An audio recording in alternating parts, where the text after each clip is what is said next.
সব্যসাচী দত্ত সেই চাকরি প্রার্থীদের সামনে রীতিমতো তাদেরকে বাবা এইরকমভাবে সম্বোধন করে তাদেরকে সান্ত্বনা দিচ্ছিলেন। কোর্ট দেখছে, আমি আমার নিজের কাজে এসেছিলাম বাবা, আমি জানি না কিছু। সঠিক বলেছেন, আপনার বুদ্ধি ভালো।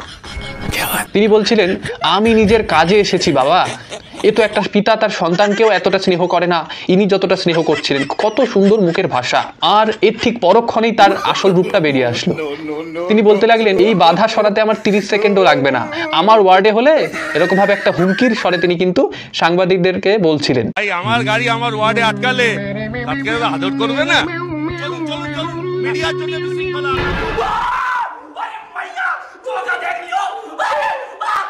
এ তো রীতিমতো দুমুখ পাল্টিবাজের মতো হয়ে গেল না ব্যাপারটা? মানে ওই বিজেপি থেকে যেভাবে তৃণমূলে গিয়েছে, তৃণমূল থেকে বিজেপিতে, এইরকমভাবে তার মন্তব্যগুলোও সাংঘাতিকভাবে নিমেষের মধ্যে পাল্টে গেল। বাবা থেকে ডিরেক্ট চলে গেল একেবারে 30 সেকেন্ডে হাঁটাবো।